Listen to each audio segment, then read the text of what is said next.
Yes so hello everyone, I welcome you all to Ultimate CA platform. दोस्तों यहाँ पे जो है अभी हमारे साथ जुड़े हैं राजन कुमार, जिन्होंने सीए इंटर जनवरी 2025 एग्जाम्स में ऑल इंडिया रैंक 46 ये लेके आए हैं। तो सबसे पहले heartly congratulations Rajan. And thank you इन्होंने थैंक जो है इन्होंने जो है कॉस्टिंग का सब्जेक्ट एंड एफएमएसएम का जो सब्जेक्ट है, इन्होंने अल्टीमेट से प्लेटफॉर्म से मतलब मुझसे एंड प्रणव सर से इन्होंने कवर किया था। And we are really proud of him. And Rajan, मैं चाहूंगा आप सबसे पहले जो है आप ये बताएं कि रैंक, जब हम बात करते हैं AR 46 है ना, चाहे कोई भी रैंक हो, फोर्टी यू। सिक्स रैंक लाना भी अपने आप में बहुत ज़्यादा बड़ी बात है। सीए इंटर में पास ही पहले बहुत कम स्टूडेंट्स होते हैं, उसमें भी टॉप 50 में आना ये बहुत ही काबिल तारीफ है। राइट, तो आपने क्या प्रिपरेशन करते वक्त ऐसा आपने सोचा था कि आप 46 मतलब आप रैंक लेके आएंगे, या उसके लिए कुछ अलग से आपने कुछ ऐसी तैयारी की थी? कैसा आपका रहा, प्लीज बताएं। सर पहले तो मैंने रैंक की उम्मीद नहीं की थी। भी रैंक स्टार्टिंग से भी मैंने रैंक लेकर आनी है। पर मेरा पूरा सिलेबस कवर किया था। सभी टॉपिक को फुल तरह से कवर किया था। भी कोई ऐसा टॉपिक नहीं था जो मैं छोड़ कर गया था एग्जाम टाइम। और शुरू से ऐसे था भी प्रॉपर एक एक सभी रीड करना, प्रॉपर रीड करना है। भी ऐसे नहीं है भी ऐसे बाद में पता लगे भी 100% नहीं दिया था। और रिजल्ट के बाद हमें पछतावा हो भी कैसे भी तुमने पहले मेहनत कर सकता था। भी बाद में हमको लगे अफसोस हो बाद में। चलो बहुत बढ़िया भाई, बहुत बढ़िया। Pranav sir, over to you. आप कॉस्टिंग के बारे में क्या पूछना चाहेंगे सर? एक बहुत अच्छी बात लगी सर। मतलब जनरली रैंकर्स के साथ इंटरेक्ट करो ना कुछ स्पेशल पॉइंट्स बताते हैं, लेकिन इन्होंने इतनी सिंपल और इतनी सॉलिड बात बोली कि इतनी मेहनत करी थी कि एक भी पॉइंट में ऐसा 1% भी रिग्रेट ना छूटे राइट। कि मैंने अपनी मेहनत नहीं करी। और आई थिंक ये तो बहुत सिंपल सी चीज है जो बच्चों को दिमाग में रखनी चाहिए, चीजों को फॉलो करना चाहिए। आई थिंक जरूरी नहीं है अगर आपके पास अपनी स्ट्रेटेजी ना हो, अगर आप टीचर्स का जो बताया हुआ स्टेप से फॉलो करते हैं, ऑनेस्टली खुद से ऑनेस्ट रहते हैं, तो बिल्कुल रैंक आ सकती है। एंड जैसा कि आपने बोला कि ऐसा कुछ अलग से आपका टारगेट नहीं था, तो थोड़ा सा ना वो रिएक्शन टाइम जानना चाहते हैं कि आपने पहले रिजल्ट देखा होगा, रिजल्ट में नंबर देखे होंगे, तो फिर सीधे तो आपने रैंक देखी नहीं होगी। नहीं तो सर। उसके बाद जब आपने रैंक देखी तो उस समय क्या माहौल था, आपने किसको बताया और आपकी खुशी कैसी थी? थोड़ा स्टोरी बताएंगे आपकी उस दिन की, रिजल्ट के दिन की। सर रिजल्ट से पहले मैं एक दिन पहले की शुरुआत करना चाहता हूँ। सर रिजल्ट के ठीक एक है। दो दिन पहले मेरे मन में ख्याल आ रहे थे भी एक बार रैंक पहले चेक करूँ। पर ऐसे था भी नहीं आएगी। पहले भी टेंशन थी भी पास अच्छा। होऊंगा या फेल होऊंगा। इसलिए एग्जाम टाइम जब 10:30 बैक साइड थोड़ी सी डाउन होनी शुरू हो गई थी। मैं उस टाइम अकेला बैठा था, कोई नहीं था पास में। मैं अकेला साइड पे अच्छा। बैठा था। तब सर 10:30 साइड डाउन हुई। मुझे ऐसा था भी अभी आने वाला है। फिर मैं साइड खोल कर बैठा था। और पहले मैंने स्कोर कार्ड चेक किया था, मार्क्स कितने आए हैं। सर जब मैं मार्क्स रोल नंबर एंटर किया तो मार्क्स में शो किया 451। सर मैंने पास से पहले तो खुश हो गया, फिर बाद में मुझे ख्याल आया, तुरंत ख्याल आया भी मैंने सब्जेक्ट वाइज स्कोर नहीं देखा। 451 देखकर मन में ख्याल आया भी रैंक आ सकती है अच्छा। इतने स्कोर पे। मैं सीधा बैग गया और मेरिट लिस्ट चेक की तो देखा 46। और फिर मैं भागकर उस दूसरे रूम में बैठे थे पेरेंट्स, फैमिली बैठी थी पूरी। मैं उनको बताने गया और बहुत खुश हुए। बहुत सबसे ज्यादा मेरे से ज्यादा भी खुश वो हुए। क्या बात है क्या भाई। बात है। मतलब तुम ओपन करना था तब पेरेंट्स के साथ नहीं थे कि भाई कुछ भी हो सकता है? उसके बाद जब पास देख लिया, रिजल्ट देख लिया, तो उसके बाद तुरंत बताने गए, ऑब्वियसली भाई उनको मजा आ गया होगा। एंड आपके सब्जेक्ट वाइज क्या सब नंबर मैं एक है, बार एफएमएसएम में क्या नंबर है? हाँ, मैं एक बार सर इसका मार्कशीट स्कोर आप शेयर करता हूँ सर, आप देख सकते हैं यहाँ पे। ये है सर मार्कशीट राजन की। इसमें जो है, अगर मैं बात करूँ, ग्रुप 1 में इन्होंने 210 है ना मार्क्स स्कोर किए हैं। और ग्रुप 2 में 241 इनको आए हैं। जिसमें कॉस्टिंग अगर मैं बोलूँ सर, 92 आए बिल्कुल कॉस्टिंग सर, में। सभी बच्चों को हम शो करते हैं। जी सर, विजिबल है ना आपको? Consistent है। हाँ विजिबल है सर, थ्योरी प्रैक्टिकल सभी में कंसिस्टेंट है। बिल्कुल बहुत बिल्कुल सही बिल्कुल। नंबर है। सब में ही सर एग्जाम्शन और है। एफएमएसएम में 82 यार, मतलब हाँ एग्जाम्शन तो इनकी सब में है। हाँ, तब जी तो रैंक सर। आएगी, सही बात है। और ये है बढ़िया सर बढ़िया रैंक का इनका। भाई। जी 46। राजन भाई, एक दो चीज बताना मुझे। जनरली हम लोग सब टिप्स पे और टेक्निक्स पे, सब्जेक्ट पे बात करते ही हैं, और इंडिविजुअल इंटरव्यू मैंने आपका कॉस्टिंग टॉपर में भी लिया था, एमवी सर ने भी आपका सब्जेक्ट स्पेसिफिक लिया है, लेकिन थोड़ा सा जनरल पूछना चाहूंगा कि क्लासेस के दौरान जब आपका पूरा क्लास का टाइम रहता है, मतलब शेड्यूल जो रहता है, एक वो फेज होता है हमारे स्टूडेंट लाइफ में इंटरमीडिएट में जो 6 महीने 6.5 महीने चलता है, और फिर होता है सेल्फ स्टडी वाला फेज। यस तो क्लासेस के फेज में मैं पहले जानना चाहता हूँ कि क्लासेस करने के अलावा जो बचा टाइम रहता था उसको कैसे प्लान करते थे फर्स्ट फेज में। सर, पहले तो शाम को 4-5 बजे तक क्लासेस थे।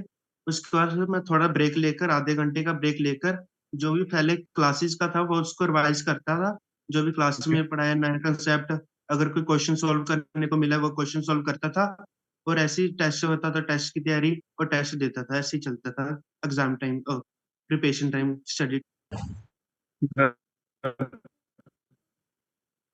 ये तुम जब क्लासेस चल रही थी तब का बोल रहे हो, है ना? Yes sir, classes time. हाँ, तो उस समय ग्रुप वन के समय तो तुम होमवर्क कर लिए तुमने, जो भी दिन भर का रिवाइज है वो कर लिया, आई थिंक सफिशिएंट नींद भी ले लेते होगे। पर जब ग्रुप टू शुरू हुआ होगा, क्या तुम्हें भी वो टेंशन सताती थी कि ग्रुप टू के साथ ग्रुप वन को कैसे रिवाइज करें? सर, अगर मैं सच बताऊं, मैंने ग्रुप टू के टाइम ग्रुप वन की रिवाइज एक बार में नहीं कोई हुई, क्योंकि टाइम ही नहीं मिलता था। मैंने ग्रुप वन की रिवीजन ग्रुप टू में की नहीं थी, उसको हाथ ही नहीं लगाया था। ग्रुप टू के टाइम ग्रुप टू में फोकस किया था। और फिर ग्रुप टू के खत्म होने के बाद 1 मंथ मैंने रिवीजन वीडियो देखी थी ग्रुप वन की, जिसके बाद मेरे 1 मंथ बाद ग्रुप टू और ग्रुप वन दोनों में मेरा फुल वो था, फुल तैयारी थी दोनों की। तो फिर यार उसके बाद मतलब, 3-4 मंथ। तो आपने जब जब इसका मतलब ये है कि आपने जब ग्रुप वन की पढ़ाई की होगी तो उस समय भी आपने क्लासेस के साथ साथ रिवीजन किया होगा ना? या यस सर ने सर। जो भी होमवर्क जो भी दिया होगा वो आपने तब के तभी कर लिया होगा, राइट? Yes sir. ऐसा तो नहीं था ना कि ग्रुप टू जब बैच शुरू हुआ तो तब आपका ग्रुप वन का कुछ बैकलॉग है, उसी के 25-30 सेशन उसके देखने बचे, ऐसा तो कुछ नहीं था? नहीं सर, ग्रुप वन मेरा कंप्लीट हो गया था ग्रुप टू की क्लासेस स्टार्ट होने से पहले। और ग्रुप टू कंप्लीट होने के बाद फिर मैंने दोनों की रिवीजन करके, और तब भी 3-4 मंथ बाकी थे सर उसके बाद भी। नहीं भाई, मैं बहुत अच्छी बच्चों को बात ये है। समझाना चाहता हूँ यहाँ पर yes, MD yes sir sir. की, जब ग्रुप टू शुरू होता है ना तब बच्चे ना ग्रुप टू को प्रायोरिटी देने के बजाय ये ज्यादा सोचते हैं कि ग्रुप वन भूल जाएंगे। करेक्ट। जबकि आप देखो इन्होंने ग्रुप टू के टाइम पे 100% ग्रुप टू पर फोकस किया और टाइम से क्लास कंप्लीट करी ताकि दोनों के लिए प्रॉपर रिवीजन टाइम बचे। और भाई तुम मुझे बताओ, जब ग्रुप टू की क्लास चल रही थी तुमने ग्रुप वन नहीं पढ़ा, वापस से जब तुम रिवीजन के टाइम ग्रुप वन पढ़े, तो क्या वो तुम्हारे दिमाग से जीरो हो गया था या फिर पहले की कुछ चीजें याद थी, मतलब पढ़ते समय समझ आ रही थी चीजें? जस्ट सर, 80-90% पर पूरा रिकॉर्ड हो रहा था। और जो छोटे मोटे कंसेप्ट होते थे उसको थोड़ा बहुत दोबारा रीड करना पड़ा था वैसे। सही बात है। चलो ये हो गया सेकंड फेज की जब ग्रुप टू शुरू हुआ। अब आता थर्ड फेज, सबसे डिफिकल्ट फेज जो बच्चे मैनेज नहीं कर पाते, कि क्लासेस खत्म हो गई, अब कितने घंटे पढ़ें, क्या शेड्यूल रखें, कैसे प्लान करें, एक शॉर्ट में थोड़ा बताओ कि तुमने वो तुम्हारे 2.5-3 महीने कैसे स्पेंड किए।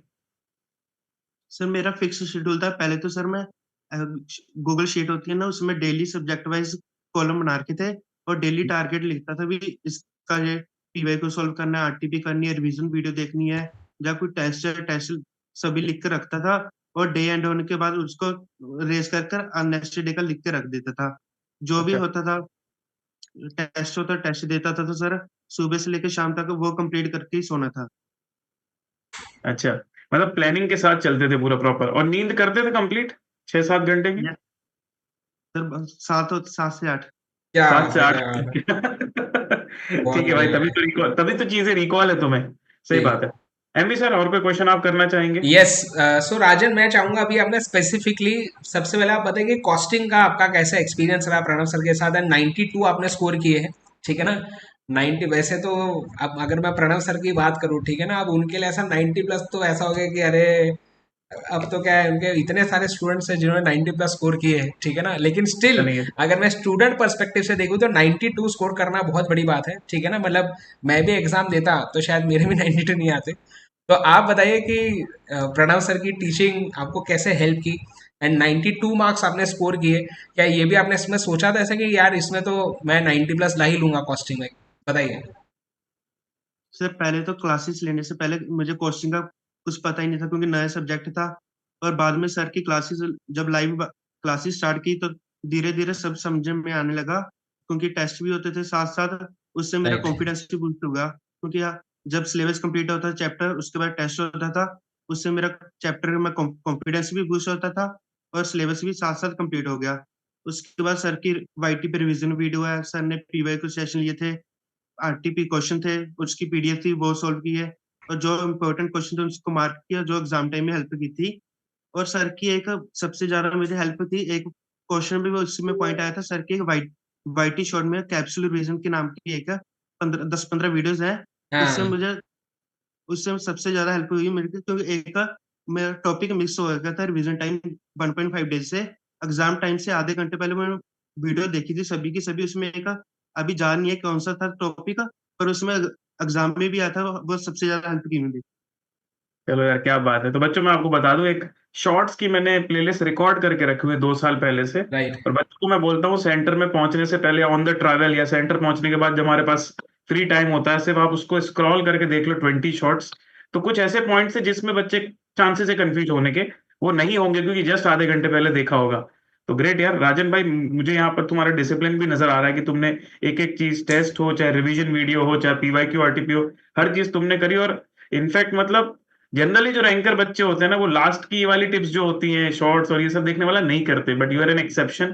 तो दैट्स ग्रेट। मतलब कि हर टाइप के स्टूडेंट्स होते हैं, कुछ स्टूडेंट्स हर चीज पूरी फॉलो करके भी बेस्ट नंबर लाते हैं, एंड दैट्स अमेजिंग। अब मैं जानना चाहता हूँ यार, सबसे पहले तो एफएमएसएम जो सब्जेक्ट है वो प्रैक्टिकल सब्जेक्ट नहीं है, प्रैक्टिकल भी है और थ्योरी भी है। और एमवी सर दोनों ही मतलब पार्ट उसके पढ़ाते हैं, प्रैक्टिकल और थ्योरी। ठीक है, तो दोनों में भाई पढ़ाने का तरीका भी अलग होता है। तो एक ही बंदा दो तरीके से पढ़ा के और बच्चों के इतने जबरदस्त नंबर लेके आ रहा है, तो अरे सर एमवी सर में कुछ तो यूनिकनेस होगी। क्या आप मुझे बताएंगे पूरी बातें, पूरी स्टोरी आपकी एफएमएसएम की, कि कैसे आपने इतना बढ़िया स्कोर किया? क्योंकि एफएमएसएम में 80+ लाना कॉस्टिंग में 90+ लाने के जैसा ही है। इट्स नॉट बिल्कुल अ बिल्कुल sir. Completely practical subject like accounts और कॉस्टिंग, उनमें बहुत प्रोबेबिलिटी होती 90+ की, पर यहाँ 80+ लाना भी is like 90+ in accounts and costing. तो या over to you Rajan for FMSM. Sir FM में सबसे सर तो ना सबसे स्टार्टिंग से 0 पॉइंट से, जिनको 0% नॉलेज होती है उससे स्टार्ट करते थे भी, अगर किसी को आता भी नहीं होगा वो भी समझा जाए, इसलिए शुरू से कवर होता था। टाइम वैल्यू मनी भी कराया था सर ने स्टार्टिंग से। वो सभी सभी आगे जो कंपाउंड इंटरेस्ट निकालते हैं उसमें हेल्प हुई, और जो आगे क्वेश्चन आते हैं उसमें हेल्प हुई। सर स्टार्टिंग से हैंड रिटन नोट्स हैं सर के, उसमें एक एक टॉपिक है सर का, जिससे सर पहले आप उनसे सब पढ़ाते थे और क्वेश्चन कराते थे, जिससे प्रैक्टिकल क्वेश्चन सॉल्व होते थे, और अंडरस्टैंडिंग एफएम की सबसे ज्यादा हो गई। और एसएम में सर ने नोट्स दिए थे, जिस हैंड रिटन नोट्स, जिससे बार बार रीड करने में मेमोरी ट्रिक भी थे, और सब एग्जाम टाइम मेमोरी ट्रिक और बार बार रीड करने में हेल्प हुई, जिससे एग्जाम में मुझे याद रहे एसएम के आंसर भी। और कंपाइलर सर के एफएम और एसएम के सबसे ज्यादा बढ़िया है, क्योंकि उसमें क्वेश्चन भी थे, जिससे कॉन्फिडेंस मेरा बूस्ट हुआ, क्योंकि जो मैंने रिवाइज किया उससे भी एग्जाम टाइम भी मुझे पता लगे भी हाँ इससे ऐसे क्वेश्चन आते हैं। बहुत बराबर। बढ़िया भाई, बहुत बढ़िया। मतलब आपने अगेन सब्जेक्ट वाइज जो भी चीजें रिक्वायर्ड होती है सब करी आपने। जैसे बताया एसएम के सर ने नोट्स जो बनाए थे उनको आपने बार बार रिवाइज किया, और थ्योरी में वो चीज ही बहुत इंपॉर्टेंट होती है कि हमें चीजों को बार बार करना जरूरी होता है। जी। और एफएम में एक बहुत इंपॉर्टेंट चीज जो यहाँ टेक अवे समझ में आ रहा है कि प्रैक्टिकल सब्जेक्ट में बेसिक्स स्ट्रांग होने बहुत जरूरी है। और एमवी सर ये अजम्पशन नहीं लेते कि तुम फाउंडेशन पढ़ के आए हो। जी। एमवी सर एफएम को ऐसे पढ़ाते हैं जैसे तुम 12th के बच्चे हो, या ये मान लो कि कुछ भी तुमको नहीं आता यार, जीरो से एकदम स्क्रैच। तो सर हर मैं टाइप के स्टूडेंट जो है मुझे तो कोप अप सर कर सकते हैं। मुझे सर क्लास में बच्चे बोलते कि प्रणव सर ने ऑलरेडी बहुत इन डेप्थ पढ़ा दिया है टाइम वेलोप में, आप मत पढ़ाओ मैंने सर भाई मैंने बोला with all due respect to Pranav sir, है ना, उनके जैसा नहीं पढ़ा सकता मैं, लेकिन थोड़ा सा एफएम के नजरिए से हमें एक बार पढ़ना जरूरी होता है कि एफएम में किस तरह से उसे यूज करेंगे, कैसे फॉर्मूलाज है, कैसे हमें सही करना बात है। है। तो थोड़ा सा एक वो ओरिएंटेशन एक, भी बदलता है, और दूसरा जरूरी नहीं है ना कि सभी बच्चे मेरे से भी पढ़ के आए हों या फिर अच्छे से पढ़ के आए हों, हाँ ये भी तो करेक्ट एक करेक्ट assumption करेक्ट, यस है। अपन यस ले ही नहीं यस। सकते वो अजम्पशन। जी सर, जी जी। सही है। So thank you so much Rajan for joining in. हमें बहुत ही अच्छा लगा कि आप यहाँ पे आए, और AR46 जो है ये आपने स्कोर करके जो अपने पेरेंट्स का अपने नाम रोशन किए हैं, हम टीचर्स का नाम रोशन किए हैं, हम चाहेंगे आप ऐसे ही आगे सीए फाइनल में भी मेहनत करें, रैंक लेके आए, एंड बहुत अच्छे सीए बने आगे, है ना। आप भले चलिए रैंक नहीं भी लाए सीए फाइनल में, लेकिन एक अच्छा सीए, नॉलेजेबल सीए बनना हमें ज़रूरी है। And as a chart accountant हमें जो है हमारे इकोनॉमी में भी कंट्रीब्यूट करना बहुत ज़रूरी है, चाहे आप किसी भी रोल में हो, ठीक है ना। हम कोई भी काम करें, ज़रूरी नहीं कि हमें सिर्फ टैक्स ऑडिट या स्टैट्यूटरी ऑडिट वगैरह ही सारी चीज़ें करनी है ना। कोई भी आप काम करें एज अ सीए, आप हमारे देश के जीडीपी में तो कंट्रीब्यूट कर ही सकते हैं, है ना। और मैं तो मुझे लगता है कि आप बहुत ज़्यादा कंट्रीब्यूट करेंगे। सो all the best for future, and आपको कभी भी कुछ भी हेल्प थैंक यू सर। लगती है, पूरी अल्टीमेट से की टीम आपके साथ है। कुछ भी आपको लगता है जरूर हमें बताइए, ठीक है ना। So all the best and congratulation again, bye bye. Congratulation भाई, जय हिंद। Thank you sir. Thank you.